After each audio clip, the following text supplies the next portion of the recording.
Hey guys, how's it going? Welcome back to the Time Bomb channel. Thanks as always for your time and for your view. Your support is massively appreciated.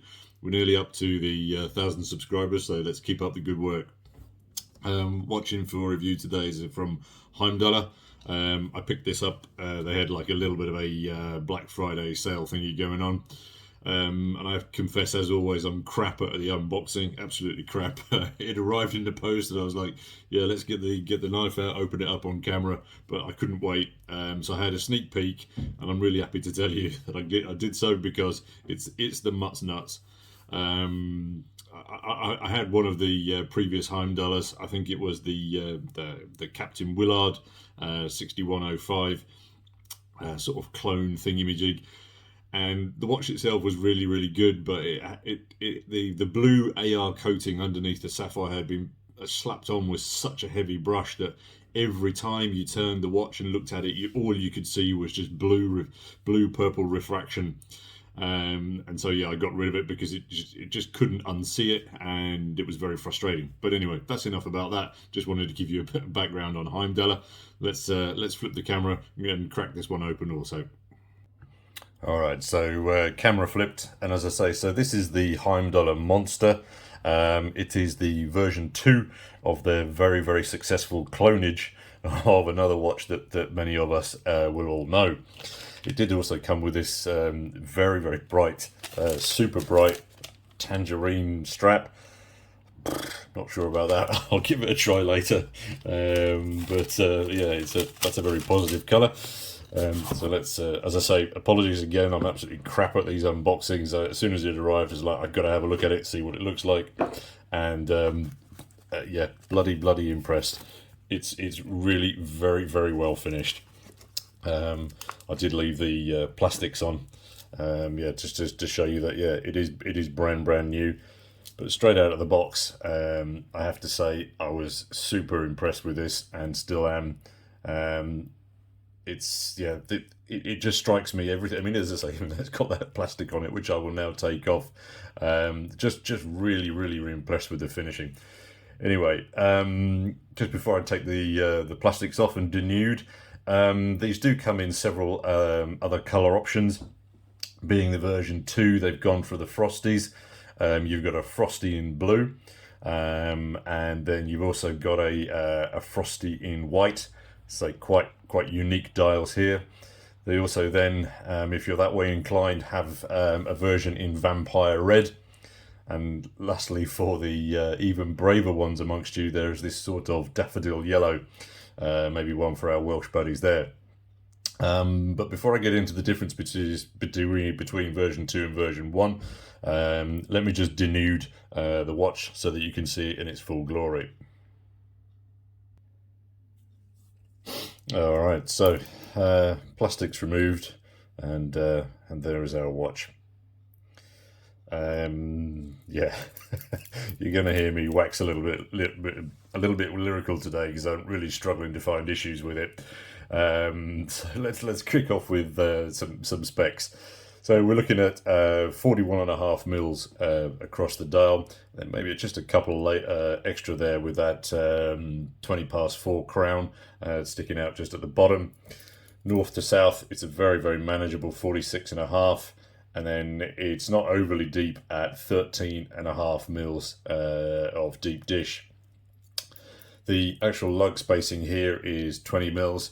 I normally personally prefer myself the 22s or the 24s, but I have to say that this is absolutely spot on, because what it's also done is they've just extended it just outside of those lugs just here. And I think as well, because of the pot-like body case shape size here, to me that lug size is absolutely spot on. On this unsized bracelet, it weighs around 190 grams, so expect this to be a little bit closer to 160 grams if your wrist is around 6 inches, 170 say if you're around a 7-incher.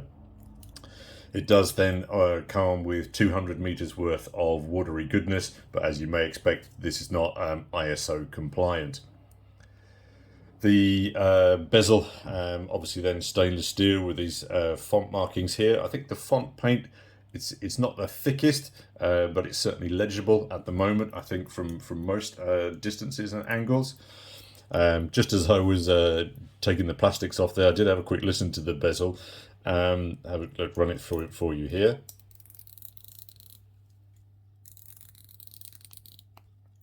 It's more akin to a very thick zip than it is to a substantial dive bezel. But very, very smooth, and of course it lines up absolutely perfectly. The other thing, of course, to note is that whilst bezel alignment at the top there is key, I think pretty much there's maybe a slight disparity here. Very, very slight disparity on that side, but the central one lines up. So those grooves line up, I think, pretty much okay. I don't know if it's a reflection of the light. I'll need to look at that a little bit more, but that one might be just like half a millimeter out. Sorry, there's my OCD. Again, just thinking about the paint on the bezel there, I'd like to see how that holds up over time. There are fairly deep grooves there, so I don't think it's going to be affected by knocking or impact or anything like that. Crown over here is a screw down. Excuse me. Crown over here is screw down and unsigned, but there's enough. But it's got an adequate girth on it that you can get your sausage fingers around it and unscrew. And then obviously kanji date wheel available. He says, sorry, I'm just going to wind it. Perfect. Action there, very smooth, not too much wobble at all around. And then just check the date wheel. He says, where's it gone? There we go. Yep. So that's all fine. And I know SEIKOs do have a little bit of a bad reputation for misalignment between the day and the date here, but it looks to be okay on this one, actually. I don't see too much difference there. I don't know about you guys.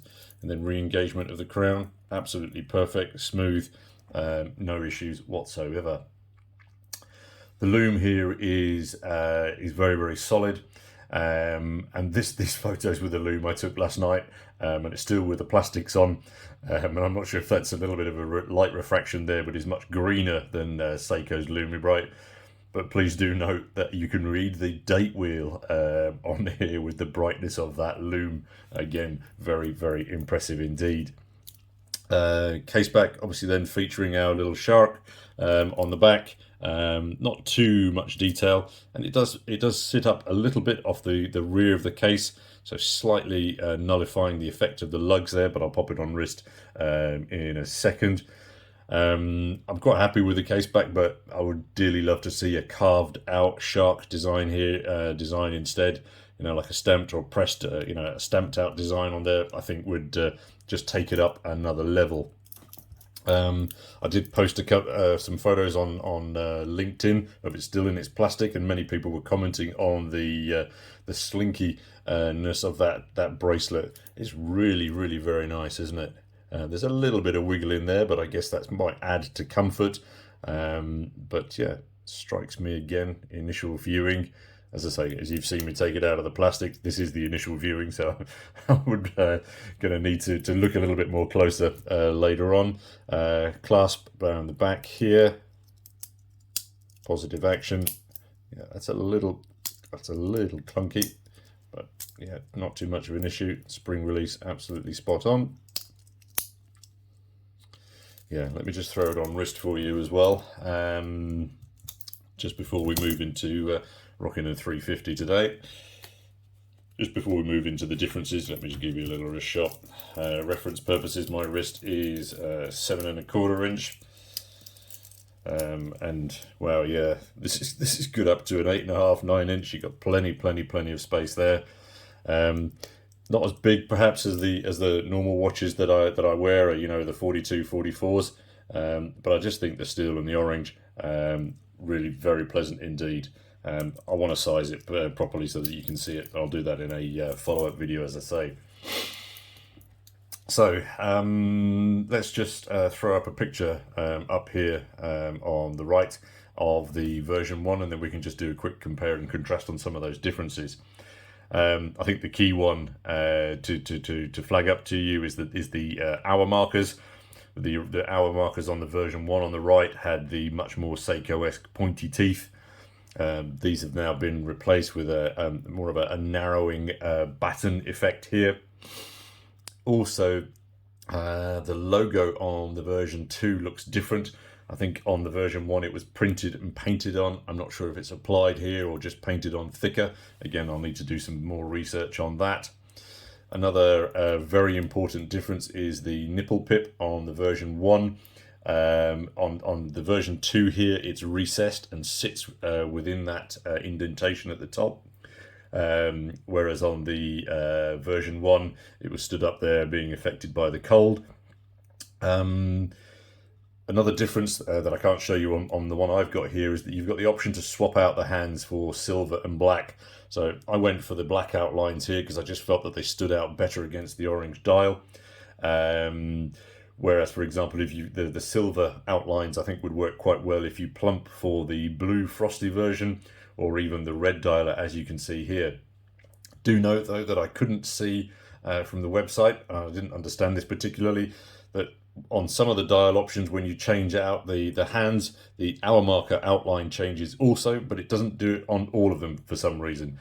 Perhaps Heimdallr can just explain the thinking behind that one. I did mention before that I thought there might be a slight misalignment with the day and date here on this one, because I've seen those on SEIKO Monsters, but this one really doesn't look that bad at all. So well done them for correcting that. It's a SEIKO NH36 inside, so again you're going to have no issues with that one. And as I say, I wanted to really emphasize how very impressed I am with this particular watch. As I say, I had that Willard clone before when it first came out, got really excited about that, but then sold it soon after because I just found that the AR on there was really, which just killed it. Whereas on this one, oh my God, really struggling to find anything wrong with it. I think I need to be fair to you guys. I'll need to put it on for a couple of weeks and wear it and then just come back to you with some additional thoughts. Now, okay, elephant in the room. Yeah, I get that this is a clone, and some of you are going to say automatically get the real one. My only counter argument to that would be for price and build quality ratio. I think this is a really superb option for us working class watch nutters. This costs £130. Or alternatively, you can pay £500, £600, £700 for a second-hand SEIKO. So yeah, I kind of know which one I'm going to do, and yeah, I'm comfortable with my position on that one. It does leave us, I suppose, with one final question, and I'll leave this one to you guys to make the call. Is this watch a success because it's a clone, or are they doing enough to make their own niche with this watch? And on that note, I'll check out here, and of course, until next time, this is your host, the Bombardier, signing off. Cheers, guys.